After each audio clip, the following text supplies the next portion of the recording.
In the year 1918, a metal box was unearthed by construction workers in Kentucky. Inside were 17 leather-bound ledgers. Meticulously handwritten entries within documented the sale of 637 human bodies to medical schools across America, all between 1784 and 1821. Each entry concluded with the same chilling phrase, "Coffin weighted appropriately. Family none the wiser." Most disturbing of all were the entries marked with small red crosses, indicating the 418 individuals who were not yet dead when the Ashworth brothers selected them as specimens for their lucrative enterprise. Before I continue with the story of the Ashworth family and their sinister operation at Death Valley Cemetery, I'd like to invite you to subscribe to our channel for more true historical horrors that mainstream historians often overlook. Hit that subscribe button and comment below, telling us what state you're listening from. We've heard from listeners in all 50 states who share our passion for uncovering America's darkest secrets. Now, let's travel back to the Kentucky wilderness of the late 18th century, where three brothers would transform a peaceful cemetery into the center of an operation that claimed hundreds of lives. Within the dense pine forests of eastern Kentucky, a small clearing exists known as Death Valley. The name wasn't chosen for its natural beauty, despite what the cheerful wildflowers might suggest each spring. Between 1784 and 1821, this isolated patch of land became the center of perhaps the most disturbing criminal enterprise in early American history, one that claimed over 600 lives and involved a network of respected professionals across 6 states. The full extent of these atrocities remained buried for nearly a century, until a chance discovery in 1918 revealed ledgers documenting a methodical operation of murder, deceit, and profiteering, orchestrated by 3 brothers, Undertaker Ezekiel Ashworth, Gravedigger Murray Ashworth, and the community's respected preacher, Zachariah Ashworth.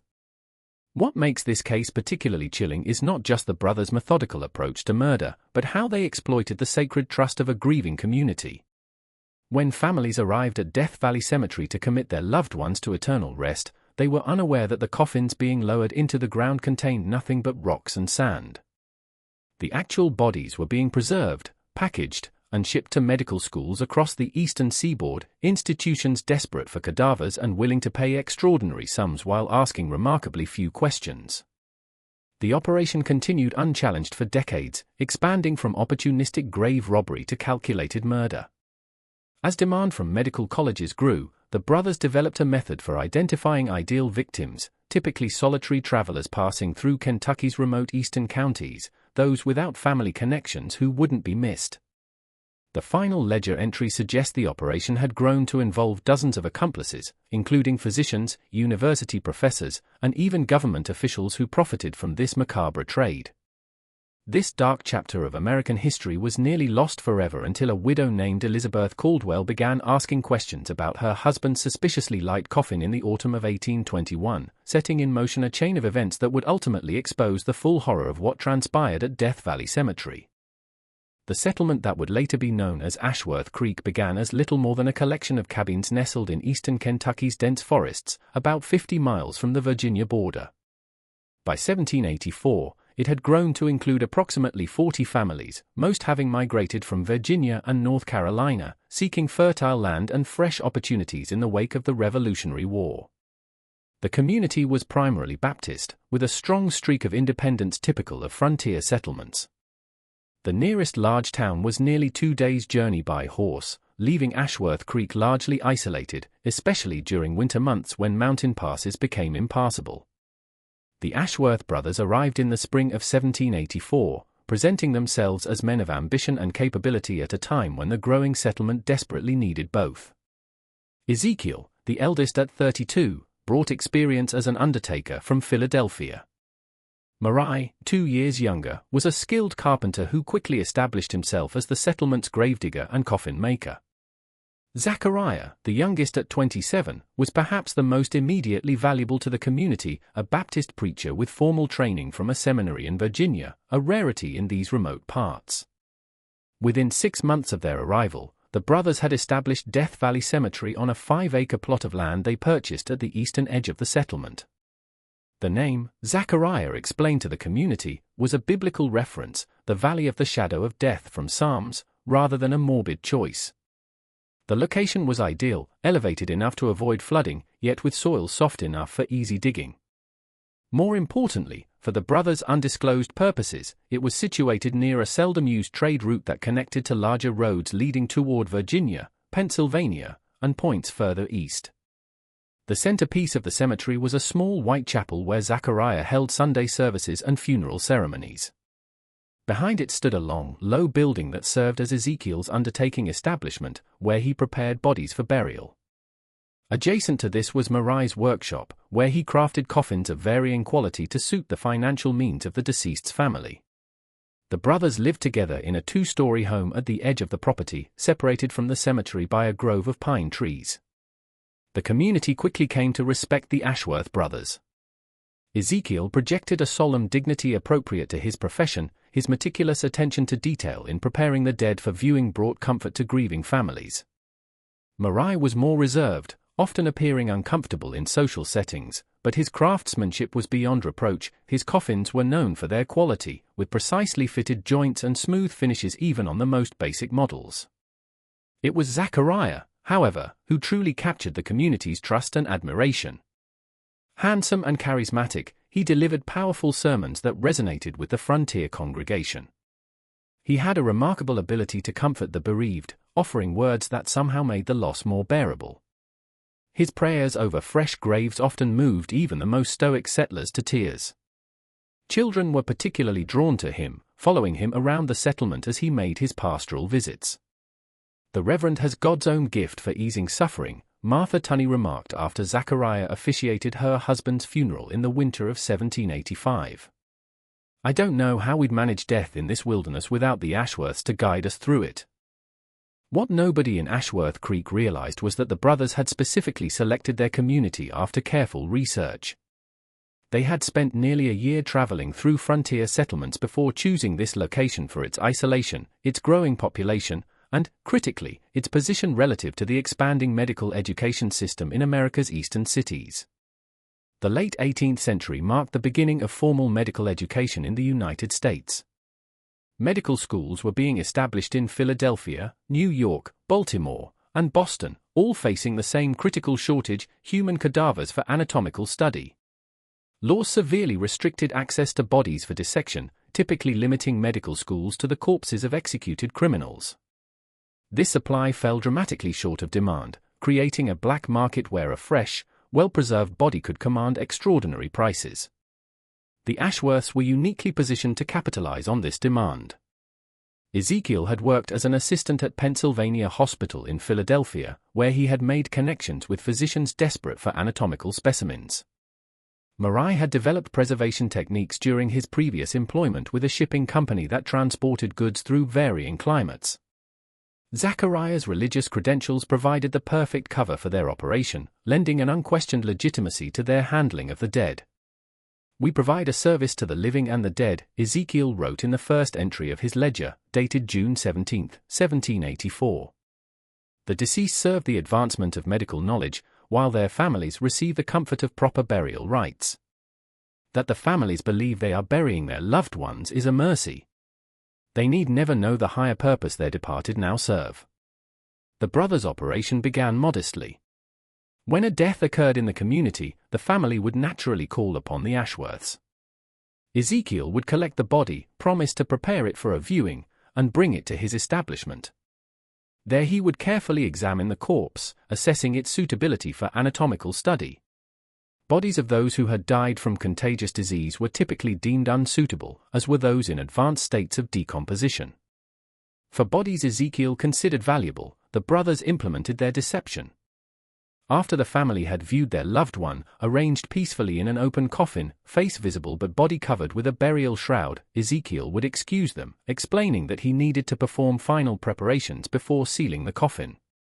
Once alone, he would remove the body to a concealed cellar beneath the preparation room, accessed through a trapdoor hidden under a heavy work table. In the cellar, Ezekiel would begin preservation procedures, typically injecting a solution of alcohol, salt, and various herbs into the major blood vessels. The body would then be packed in a mixture of salt and sawdust inside a specially constructed shipping container, narrow wooden crates that Marai built to resemble tool chests. Meanwhile, Marai would fill the coffin with rocks, sand, and, in winter, frozen soil, carefully distributed to approximate human weight. The coffin would be sealed permanently, ready for the funeral service. Zachariah would perform a moving ceremony, speaking eloquently about resurrection and eternal peace, while the family remained unaware that their loved one's body lay not in the coffin, but in the brothers' cellar, awaiting transport. The early ledger entries show a cautious approach. In their first year, the brothers shipped only 8 bodies to contacts at medical schools in Philadelphia and New York. Payments were substantial, between $17 and $25 per body at a time, when a skilled laborer might earn $1 per day. The money was delivered through an arrangement with traveling merchants who served as unwitting couriers, carrying sealed packets they believed contained business correspondence. Received payment for subject number 8 today, Ezekiel wrote in April 1785. $23. Our best price yet. Dr. H. at Pennsylvania Medical College specifically requested more specimens showing heel bone fractures. Must keep watch for appropriate subjects. By 1787, the operation had proven successful enough that the brothers expanded their cemetery, purchasing adjacent land and extending the road that connected to the main trade route. They also began to range further in their services, offering to collect and prepare bodies from settlements up to 20 miles away. This expansion allowed them to increase their shipments to 15 bodies that year. The isolation that made this community appealing now constrains our enterprise, Ezekiel noted in his ledger. Zachariah suggests we must widen our reach. Marai has designed an improved preservation method that should allow bodies to remain suitable for study even after 2 weeks' transport. The cemetery itself became a source of community pride. The Ashworths maintained it meticulously, with neat rows of graves marked by increasingly elaborate headstones that Marai carved himself. Twice yearly, Zachariah would organize community gatherings to clean the grounds, plant flowers, and repair any damage from weather. These events typically concluded with a picnic on the cemetery grounds, a practice that would seem macabre to outsiders, but reflected the frontier community's practical relationship with death. No one questioned why the Ashworths would occasionally disappear for several days, explaining that they were visiting suppliers in larger towns or attending to family matters in Virginia. In reality, these trips were for delivering bodies to their medical contacts or meeting with new potential buyers. As the operation continued, the brothers developed a system of communication with their clients using coded letters exchanged through a network of post riders. The codes referred to bodies as study materials and used agricultural terminology to describe their condition and characteristics. Fresh bodies were green harvests, while preserved specimens were cured crops. Specific anatomical features of interest were described using lumber terminology. Specimens with knots referred to bodies with tumors or unusual growths, while straight grain indicated individuals with standard anatomy ideal for teaching basic structure. By 1790, the business had become so profitable that the brothers were among the wealthiest residents of the growing settlement. Though they lived modestly to avoid attracting attention to their sudden prosperity, they invested much of their profits in land throughout eastern Kentucky, establishing themselves as significant property owners. This financial success allowed them to improve their facilities, including the construction of a larger cellar with improved ventilation and drainage, and a hidden rear exit from their property that allowed for discreet movement of bodies to waiting wagons. The community continued to view the Ashworths with respect and gratitude, unaware of the grim commerce taking place literally beneath their feet as they mourned at funerals or attended Sunday services. The brothers had created a perfect facade, becoming indispensable to a community that had no reason to question what happened after they entrusted their dead to the Ashworths' care. As dawn broke on October 17, 1791, a significant shift occurred in the Ashworth operation, one that would transform them from opportunistic body snatchers to calculated murderers. The catalyst was a letter from Dr. William Hammond of Jefferson Medical College in Philadelphia, delivered by a merchant passing through the area. Our need for fresh specimens has become desperate, the doctor wrote in coded language. Current legislation has further restricted access to traditional sources. We are prepared to offer $40 per suitable subject, with bonuses for specimens of particular educational value. The advancement of American medicine depends on institutions like yours that understand the necessities that transcend common sense abilities. Ezekiel recorded his thoughts on this development in his ledger that evening. $40 per subject changes our calculations entirely. At such rates, we need not wait for death to visit Ashworth Creek. Naturally, there are travelers on the Western Road who would not be missed, solitary men seeking opportunity in the territories. Providence delivers them to our doorstep. It would be foolish to ignore such opportunity.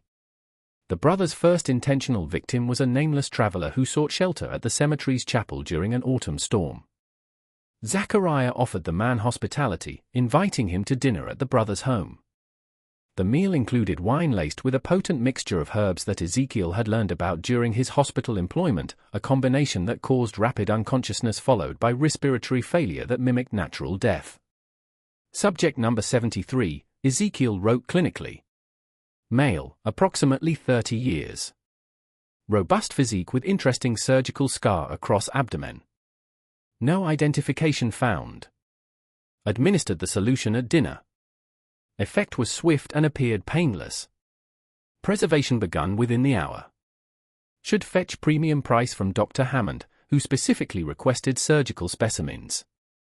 This marked the beginning of a methodical campaign of murder.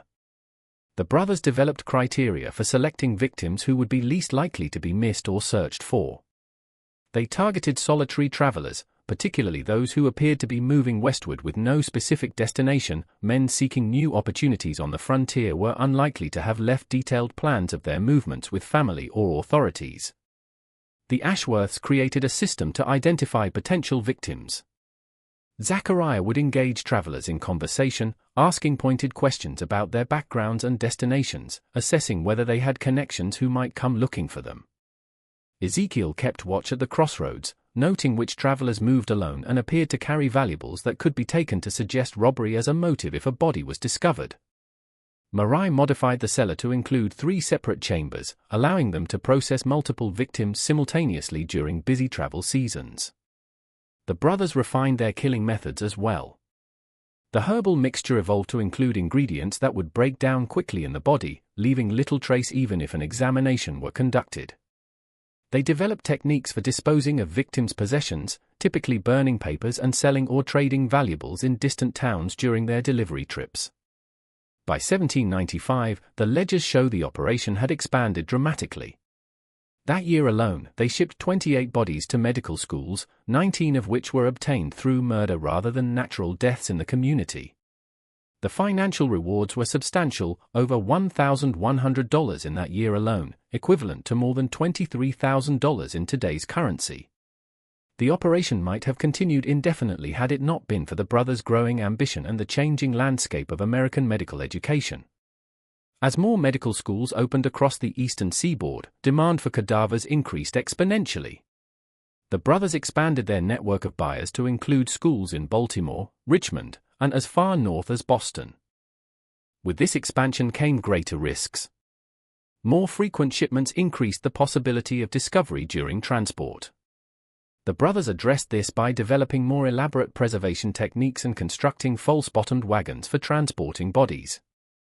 They also began to cultivate relationships with stagecoach drivers and merchants who regularly traveled east, paying them to transport special medical supplies without asking questions about the contents. Perhaps most significantly, the brothers began to establish connections with physicians and medical professors who were fully aware of the illegal nature of their business. These professionals, desperate for anatomical specimens to advance their research and teaching, were willing to pay premium prices and provide protection through their connections with local authorities. Dr. M. from Baltimore College has proven particularly valuable, Ezekiel wrote in 1797. His cousin serves as magistrate in Harford County and ensures our wagons pass without inspection. In exchange, we provide him with 2 specimens monthly, with emphasis on female subjects, which he claims are underrepresented in their teaching collection. The demand for specific types of specimens led the brothers to become more targeted in their murders. Medical schools would request bodies with particular characteristics: young men with muscular development, elderly subjects with signs of disease, women of childbearing age, or children with congenital abnormalities. The Ashworths obliged, selecting victims to match these specifications whenever possible. This growing network of complicit professionals is documented in the final ledger, which contains a list of 43 doctors, professors, and officials who knowingly participated in the enterprise.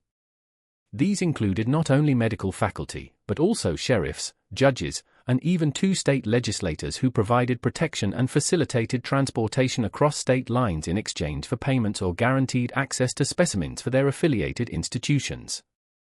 The summer of 1800 marked another evolution in the brothers' operation. Zachariah, whose role had primarily been maintaining their respected position in the community, began traveling to nearby settlements to preach as a visiting minister. These trips served a dual purpose, identifying potential victims in other communities, and establishing the brothers' presence across a wider area, making their frequent travels less suspicious. During these journeys, Zachariah would identify individuals who fit their criteria, often the elderly or infirm who lived alone, or recent arrivals to communities who had not yet established strong local connections.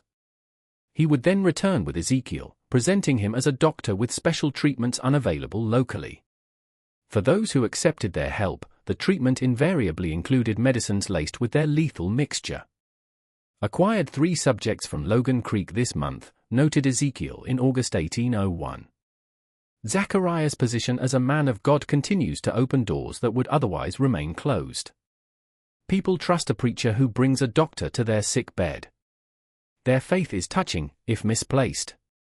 The brothers became bolder with their murders as time passed, occasionally targeting individuals who were more integrated into communities when specific specimen types commanded extraordinary prices. In these cases, they were careful to create circumstances that appeared natural or accidental, illness that worsened despite treatment, falls from horses, or drownings in creeks. The scale of their operation grew to disturbing proportions. Between 1800 and 1810, the ledgers document the shipment of 217 bodies, an average of nearly 2 per month. The majority were murder victims rather than natural deaths from Ashworth Creek. The brothers had essentially established a production line of death, with Zachariah identifying victims, Ezekiel administering the fatal preparations, and Marai handling preservation and transport. What makes this period particularly chilling is how the community's trust in the Ashworths only deepened. Zachariah's congregation grew, with people traveling from miles around to hear his increasingly powerful sermons on mortality and divine judgment. Ezekiel was called upon to advise neighboring settlements on establishing their own cemeteries. Marai's coffins were in such demand that he trained 2 apprentices to keep pace, though these young men were never made aware of the brothers' true business. 20 years in this community, Zachariah wrote in a rare personal entry in Ezekiel's ledger in 1804, and they look to us for guidance on how to die well. If they only knew we had become the most practiced shepherds of souls to the afterlife in all of Kentucky. Even as their enterprise flourished, there were occasional moments of peril. In the spring of 1805, a traveling merchant noticed a peculiar smell coming from one of the crates he had been paid to transport to Richmond. When he mentioned this to Marai, he was invited to dinner at the brothers' home. The merchant was never seen again and appears in the ledger as subject number 283. In 1807, a new doctor attempted to establish a practice in Ashworth Creek. Dr. Thomas Bennett, trained in Philadelphia, quickly developed suspicions about the unusually high mortality rate among travelers in the area. When he began asking questions about recent deaths, the brothers recognized the threat he posed. Within 3 months of his arrival, Dr. Bennett died suddenly of what Zachariah solemnly announced was brain fever. His body was quickly buried, one of the few occasions when an Ashworth victim was actually interred in Death Valley Cemetery rather than shipped east. Despite these close calls, the brothers' confidence in their operation grew, perhaps excessively so. By 1810, they had expanded their network to include middlemen in Lexington and Louisville who facilitated connections with medical schools throughout the eastern United States. These intermediaries increased the brothers' reach, but also introduced new vulnerabilities, more people who knew at least portions of their secret. The ledgers from this period show an increasing sophistication in their business operations. They began categorizing bodies based on quality and characteristics, with pricing tiers that reflected the specimen's educational value. Bodies of individuals who had died from interesting diseases or with unusual anatomical features commanded premium prices, sometimes exceeding $100, an extraordinary sum at the time. The brothers also began accepting special requests for specific specimens, essentially taking orders from medical professors seeking particular examples for their teaching. Entries from 1812 include notations such as, subject secured to fulfill Dr. G.'s request for advanced tuberculosis example, and female subject, aged approximately 20, with childbearing characteristics as requested by Medical College of Virginia. As the War of 1812 disrupted normal trade patterns, the brothers adapted their operation, sometimes storing bodies for longer periods using improved preservation techniques Ezekiel had developed. They also found that the wartime demand for medical personnel created new opportunities, as hastily trained army surgeons sought additional anatomical study whenever possible. By 1815, as America entered its post-war expansion, the Ashworths had amassed considerable wealth.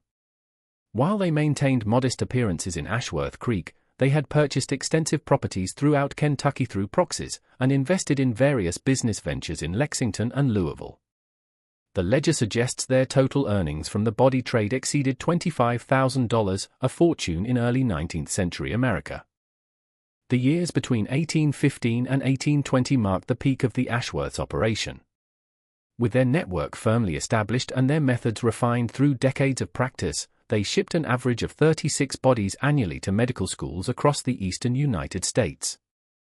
Their preservation techniques had become so advanced that bodies could remain suitable for dissection even after weeks of transport, allowing them to serve clients as far away as Boston and Charleston.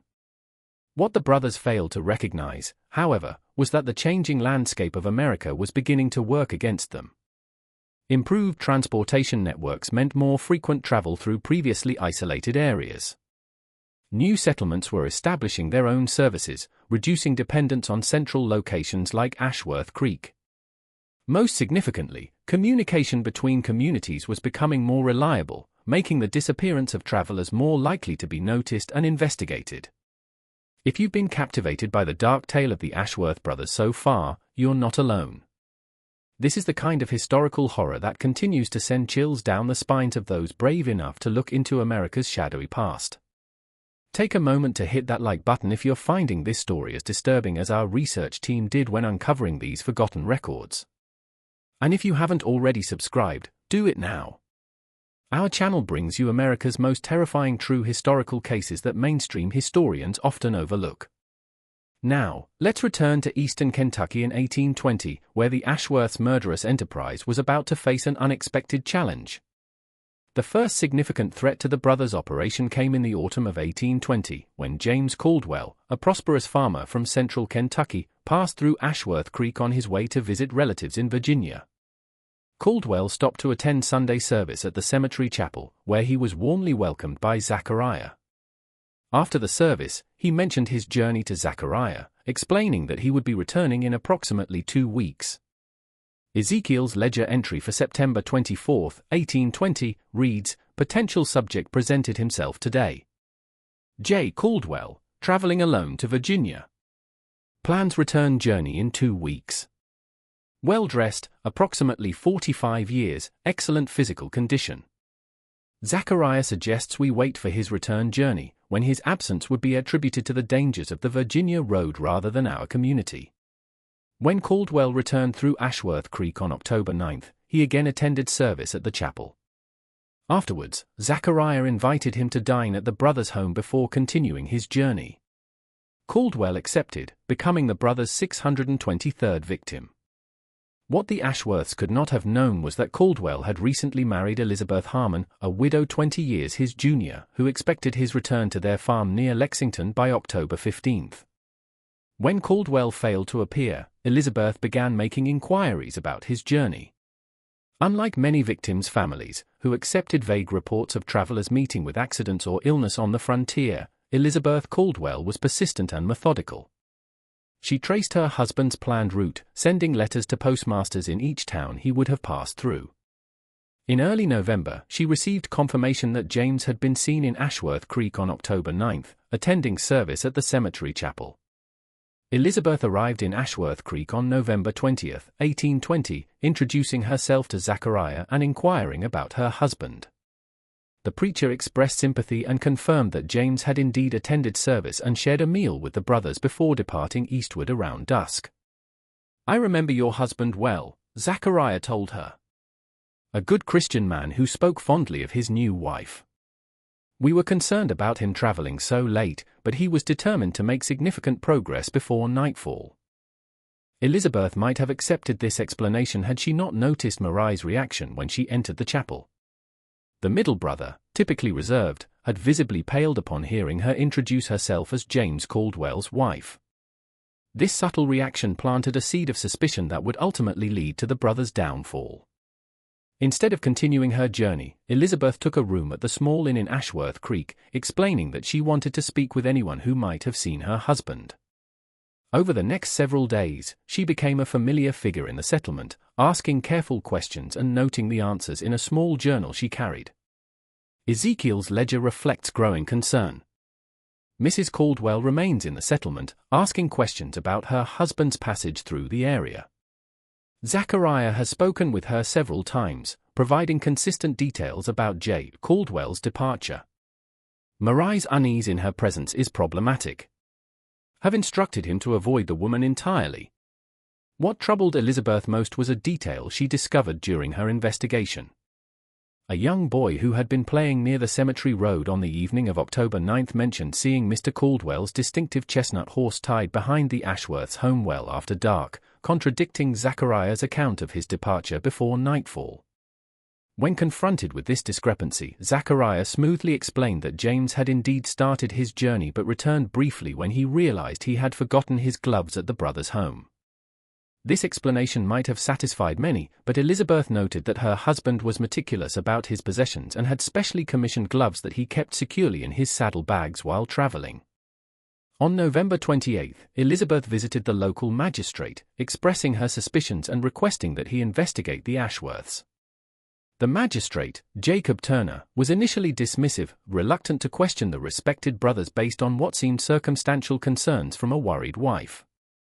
However, Elizabeth's persistence and the detailed nature of her inquiries eventually persuaded him to make at least a cursory investigation. Turner visited the Ashworth home the following day, ostensibly to discuss plans for expanding the cemetery. During this conversation, he casually mentioned Elizabeth Caldwell's presence in town and her concerns about her husband. The brothers maintained their composure, though Ezekiel's ledger entry that evening reveals their private reaction. Magistrate Turner's visit signals potential danger. Mrs. Caldwell has involved local authority, though Turner himself seems unconvinced of any wrongdoing. Must accelerate current shipment preparation and temporarily suspend acquisition of new subjects. Zachariah suggests a controlled fire in the storage cellar might be necessary if the situation deteriorates. The situation might still have resolved in the brothers' favor had Elizabeth not taken the extraordinary step of insisting that her husband would have wanted to be buried in the family plot if he had died during his journey. She requested that Turner issue a letter she could carry, asking any community where her husband might have perished to exhume his body for transport back to Lexington. This request gave her a pretext for inquiring about recent burials in communities along her husband's route. It also planted the idea that became her next investigative step.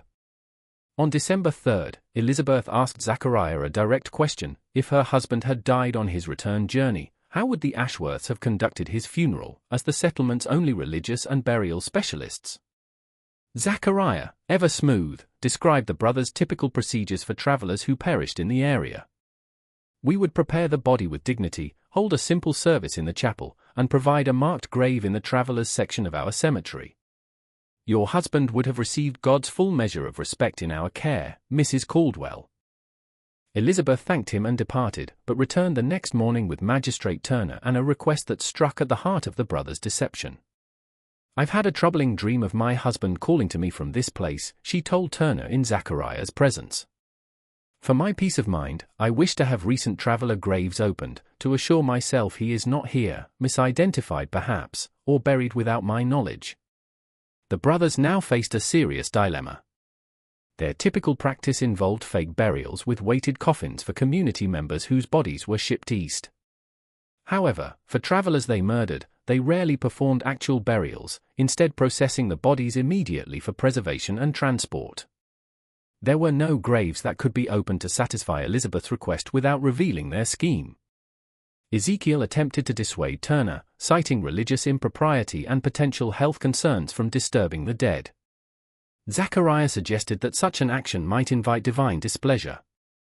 Murray, breaking his usual silence, argued that the ground was too frozen for such work. Turner might have been convinced by these objections, but Elizabeth had carefully cultivated relationships with several community members during her stay. When word of her request spread, support came from an unexpected quarter. Martha Tunney, whose husband had been among the first buried by the Ashworths in 1785, spoke up at a community gathering.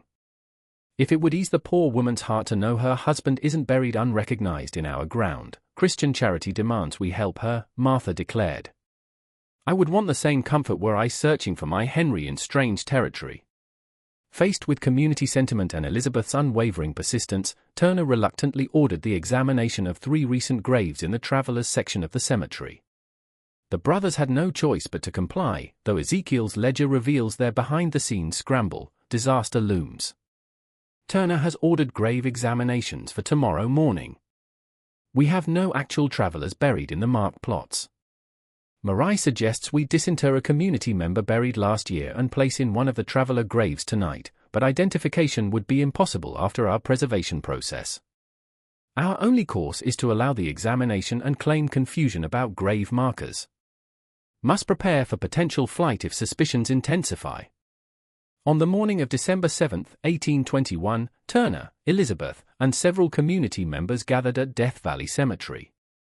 Murray and 2 assistants began excavating the first grave, marked with the name Jonathan Wise, d. September 1820. After an hour of digging, they reached the coffin, which Murray opened with visible reluctance. The crowd gasped when the coffin was revealed to contain not a body, but a carefully arranged assortment of rocks and soil wrapped in burial linens to approximate a human form. Elizabeth immediately demanded the other graves be opened, and by midday, all 3 had revealed the same deception: weighted coffins with no human remains. "What is the meaning of this?" Turner demanded, his former respect for the Ashworths visibly shaken. "Where are the bodies of these travelers?" Zachariah, attempting to salvage the situation, claimed ignorance, suggesting that grave robbers must have stolen the bodies for unknown purposes. This explanation might have seemed plausible in larger cities where body snatching for medical schools was a known problem, but in isolated Ashworth Creek, with no nearby medical facilities, the excuse rang hollow. If grave robbers took these bodies, Elizabeth asked pointedly, why would they refill the coffins with rocks and rebury them? And how could they do so without anyone in the settlement noticing such extensive digging? The crowd's murmuring suggested growing suspicion. Turner ordered the brothers confined to their home while he considered next steps. He posted 2 armed men at their door, more to protect them from potentially angry community members than to prevent escape. That night, while under this loose guard, the brothers made their decision. Ezekiel's final ledger entry reads, "All is lost." The woman's persistence has undone decades of work. "We have prepared for this contingency and will implement our escape plan tonight. Essential records and accumulated funds are secured in the designated location. God's work, as we have defined it, must continue elsewhere." What followed was perhaps the most damning evidence of the brothers' guilt. Rather than face questioning, they set fire to their home, creating a diversion that allowed them to flee into the winter night. By the time the community organized to battle the blaze, the Ashworths had vanished, taking with them a wagon and supplies prepared for just such an emergency. The fire, intended to destroy evidence, instead revealed the full horror of their enterprise. As flames spread to the undertaking establishment, community members working to contain the blaze discovered the hidden trapdoor leading to the brothers' secret cellar. What they found below would haunt the settlement for generations. 3 chambers had been carved from the Kentucky clay. The first contained specialized tools for dissection and preservation, along with chemicals unknown to the local population. The second chamber held 5 bodies in various stages of preservation, including that of James Caldwell, identifiable by the distinctive gold ring still on his finger, the wedding band Elizabeth had described in her inquiries. The third chamber, however, contained the most disturbing discovery: 16 leather-bound ledgers documenting nearly 4 decades of the brothers' macabre trade. These meticulous records, which Ezekiel had apparently deemed too valuable to destroy or take in their hasty escape, provided irrefutable evidence of their crimes and the extensive network that had facilitated them. "I knew my husband was here," Elizabeth Caldwell said quietly as she identified James's body. "A wife knows when she's being lied to about the man she loves." Turner, overwhelmed by the magnitude of the discovery, dispatched riders to the nearest larger settlements, seeking assistance from county and state authorities. Within days, officials from Lexington arrived to begin a formal investigation, bringing with them a physician who confirmed that the preservation methods used on the bodies matched those commonly employed by medical schools. As news of the discovery spread, communities throughout eastern Kentucky began questioning deaths and burials the Ashworths had handled. The investigation expanded as officials attempted to match ledger entries with missing persons reports and unmarked graves. The final death toll attributed to the brothers, 637 victims over 37 years, made them perhaps the most prolific murderers in American history to that point. The scope of the conspiracy revealed in the ledgers sent shockwaves through the medical establishment. The final volume contained the names of 43 physicians, medical professors, and officials who had knowingly participated in the enterprise. Some had simply purchased cadavers without asking questions about their source, but others had actively facilitated the brothers' operation, providing protection from authorities and placing specific orders for bodies with particular characteristics. It appears the Ashworths were merely the most visible portion of a vast criminal enterprise stretching across 6 states, wrote Judge William Harrison, who oversaw the subsequent investigation. The demand from our medical institutions for anatomical specimens created an incentive for murder on an industrial scale, with respected professionals choosing to ignore the obvious ethical questions their purchases should have raised. If you've been following the Ashworth family's horrific tale so far, you've barely scratched the surface of one of early America's most disturbing criminal enterprises. Our research team has uncovered details that historians have overlooked for centuries. Show your support by hitting that like button and leaving a comment about what aspects of this dark history you find most chilling. For those brave souls who want more historical horror stories that mainstream historians won't touch, subscribe now and hit the notification bell. Let's continue with the aftermath of the Ashworth brothers' shocking crimes. The investigation into the Ashworth brothers' crimes continued for nearly 2 years, becoming one of the most extensive criminal inquiries of early 19th century America. Officials faced extraordinary challenges in documenting the full extent of the brothers' activities, particularly in identifying victims and notifying their families. Many of the Ashworths' victims were travelers without strong connections to communities, making identification nearly impossible decades after their disappearances. Officials made the difficult decision to reinter unidentified remains in a mass grave at the edge of what had been Death Valley Cemetery, marked with a simple stone that read, "Here lie the victims of man's inhumanity to man, 1784 to 1821. For the families who could identify their loved ones, the discoveries were devastating. Martha Tunney, who had spoken so movingly of her husband Henry's funeral conducted by the Ashworths in 1785, learned that his body had never been buried in Death Valley Cemetery. According to the ledgers, he had been the brothers' 7th shipment, sent to a medical college in Philadelphia 2 days after his funeral service. "For 36 years, I've brought flowers to an empty grave," Martha told the Lexington Gazette in 1822. "I've spoken to Henry there, believing his remains were listening from beneath the soil. To learn that strangers have cut apart his body hundreds of miles away, there are no words for such a violation." The investigation into the medical professionals implicated in the ledgers proved equally challenging. Many of the earliest collaborators had died by the time of discovery. Others used their considerable influence to avoid prosecution. Several fled to Europe when news of the investigation became public. In the end, only 11 of the 43 named individuals faced formal charges, and just 4 were convicted, all receiving relatively light sentences compared to the magnitude of their involvement. Dr. William Hammond of Jefferson Medical College, whose 1791 letter had encouraged the brothers to begin murdering travelers, was among those who escaped justice. By the time investigators tracked him to Baltimore in 1823, he had boarded a ship for England, never to return to American shores. The Ashworth brothers themselves vanished into the expanding American frontier. Despite one of the most extensive manhunts of the era, with descriptions circulated throughout the United States and into Canada, no confirmed sightings were ever documented. Rumors occasionally surfaced, three brothers matching their description operating a small church in Missouri in 1824, an undertaker named Ashfield in western Pennsylvania whose preservation techniques matched Ezekiel's methods, a traveling preacher in Tennessee who resembled Zachariah but called himself Thomas Blackwood. It is a disturbing possibility that the Ashworths, having perfected their deception over decades, may have simply established themselves elsewhere under new identities, Judge Harrison wrote in his final report on the case in 1825. Men capable of maintaining such a facade of respectability while committing unspeakable crimes would find little difficulty in creating new personas on the frontier, where questions about one's past are considered impolite at best. The case had profound impacts on American medicine and burial practices. Medical schools faced increased scrutiny and regulation regarding their acquisition of anatomical specimens.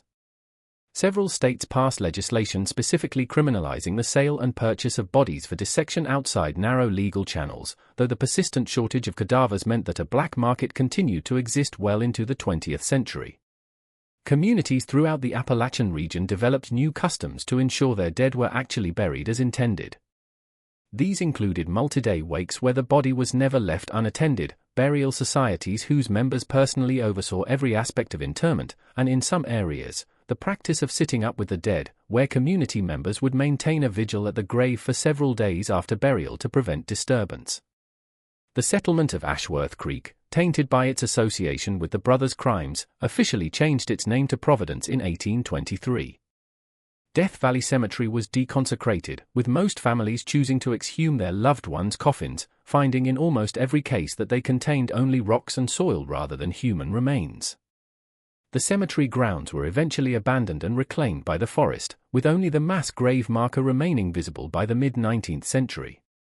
The psychological impact on the community was perhaps the most profound and lasting effect. People who had trusted the Ashworths completely, had wept with Zachariah at funerals, had clasped Ezekiel's hand in gratitude for his careful preparation of loved ones, had admired Marai's craftsmanship, now questioned their ability to judge character at all. "We invited wolves into our fold and called them shepherds," wrote Rebecca Lansing, a longtime resident of the settlement, in a letter to her sister in Virginia. "We gave them our dead to tend, and never questioned when they grew prosperous from such somber work." What does it say about our discernment that men capable of such calculating evil were our most respected citizens for nearly 40 years? The case gradually faded from public consciousness as the 19th century progressed. Occasional newspaper articles would revisit the Kentucky body merchants on anniversaries of the discovery, but the full details were considered too gruesome for Victorian sensibilities. By the early 20th century, the Ashworth case had become little more than a footnote in criminal history, occasionally mentioned in medical ethics discussions, but largely forgotten by the general public. This might have remained the case had construction workers not unearthed a metal box while excavating for a new road near Somerset, Kentucky in 1918. Inside were 17 leather-bound ledgers, the original 16 from the brothers' cellar, which had been held as evidence during the investigation, plus a 17th volume that had never been found during the initial discovery. This final ledger, apparently hidden separately from the others, contained the brothers' contingency plans, including detailed maps to caches of money buried throughout eastern Kentucky, and a coded list of contacts who had agreed to help them establish new identities if their operation was discovered. Most disturbingly, it included Ezekiel's reflections on their decades of murder, revealing a man who viewed his crimes not with remorse, but with clinical pride in the efficiency of their operation. "We have advanced medical knowledge more than any physicians of our era," he wrote in an entry dated July 1821, just months before their discovery. "The bodies we have provided have trained hundreds of doctors who would otherwise have practiced with inadequate anatomical understanding. If each of these physicians saves even a handful of patients due to their superior training, our work has saved more lives than the number we have taken. History, should it ever judge us, must consider this calculus." The discovery of these additional records sparked renewed interest in the case. The ledgers were transferred to the Kentucky Historical Society, where researchers began the painstaking process of analyzing their contents using modern investigative techniques unavailable to 19th century officials. This research revealed dimensions of the case that had gone undetected during the original investigation. The brothers' network had been even more extensive than initially believed. The ledgers documented connections with anatomists in Europe, with several shipments sent to medical schools in Edinburgh and Paris via trusted sea captains who asked no questions about the research materials transported. The financial scope of the operation was staggering. Modern economic analysis of the recorded payment suggests the brothers had earned the equivalent of over $4 million in today's currency through their body trafficking enterprise. Most of this wealth had never been recovered, presumably hidden in the caches mentioned in the 17th ledger, locations described in code that researchers have still not fully deciphered. Perhaps most significantly, the additional records suggested that the brothers' operation had inspired imitators. Ezekiel had documented correspondence with at least 7 other individuals or groups who had established similar operations in other isolated communities across the Appalachian region, seeking his advice on preservation techniques and transportation arrangements. "Our methods have created a new industry that will persist even if we do not," Ezekiel wrote in 1818. "The demand from medical science is insatiable, and we have demonstrated how effectively this demand can be met by those with sufficient resolve and ingenuity. I have shared our techniques selectively with individuals who show proper appreciation for the necessary discretion." This revelation raised a disturbing possibility that the Ashworths' approach to supplying cadavers through strategic murder might have influenced body procurement practices throughout the eastern United States during the 19th century. Medical historians now suggest that the unusual consistency in preservation methods observed in anatomical specimens from this period may indicate a standardized approach passed down from the Ashworths to their disciples. The final pages of the 17th ledger contain what appears to be the brothers' contingency plan, detailed instructions for establishing new identities in Missouri Territory, including contacts who would vouch for them, properties purchased under assumed names, and strategies for introducing themselves to new communities. "We will begin again, wiser for this experience," Ezekiel wrote in what appears to be his final entry before their flight. Zechariah suggests we operate independently henceforth, maintaining connection only through our established courier network. One man raises no suspicion where 3 might. The work continues, though our methods must evolve. Historical researchers have attempted to trace the brothers' movements using these plans, but the trail goes cold at the Mississippi River. Records suggest individuals matching their descriptions may have traveled on riverboats bound for St. Louis in early 1822. But confirmation of their ultimate fate remains elusive nearly 2 centuries later. Elizabeth Caldwell, whose persistence had exposed the brothers' crimes, remained in Kentucky after the investigation. Using a portion of her husband's estate, she established a small school in Lexington that eventually evolved into one of the state's respected academies. She never remarried, devoting herself instead to educational reform and, later in life, to advocacy for improved oversight of medical education and anatomical study. In 1860, nearly 4 decades after the Ashworth case, Elizabeth gave a rare interview to the Louisville Courier, reflecting on the events that had defined her life's trajectory. "People often ask if I am proud of uncovering such evil," she said. "I feel no pride, only a deep sadness that my James and hundreds of others were sacrificed on the altar of medical progress. If there is any consolation, it is that their deaths eventually led to reforms that prevented countless similar atrocities." The Ashworths exposed a terrible truth about how our society valued certain lives less than others, particularly those without wealth or connections. I hope we have learned something from that revelation, though I fear human nature changes slowly, if at all. The story of the Ashworth brothers serves as a chilling reminder of how trusted institutions and respected individuals can conceal unimaginable evil. The brothers maintained their facade of respectability for nearly 4 decades, using the community's trust and the isolation of the frontier to conduct one of history's most extensive murder enterprises. Their story also highlights the ethical compromises that accompanied early medical advancement in America, how the desperate need for anatomical knowledge created conditions where those willing to supply cadavers without questions asked could profit enormously, regardless of their methods. Perhaps most disturbing is the possibility that the brothers escaped justice entirely, potentially establishing new identities and continuing their practices elsewhere. The 17th ledger's reference to disciples trained in their method suggests their influence may have extended far beyond their own direct actions, creating a legacy of exploitation that persisted throughout the 19th century. As you read this account of the Ashworth brothers and their crimes, consider this: how many other historical horrors remain buried in forgotten records and abandoned cemeteries? How many other trusted community figures throughout history have concealed similar dark enterprises behind facades of respectability?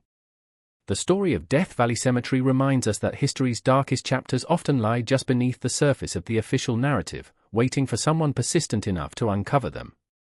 Now that you've heard this disturbing piece of forgotten American history, we hope you'll join our community of truth seekers who aren't afraid to look into the darkest corners of our past. Subscribe to our channel for more meticulously researched historical horror stories that mainstream historians often overlook. Hit the notification bell to make sure you never miss our weekly uploads, and leave a comment sharing your thoughts on the Ashworth brothers' crimes. What other historical mysteries would you like us to investigate next? Remember, the truth is often more terrifying than fiction, especially when it's been buried for centuries.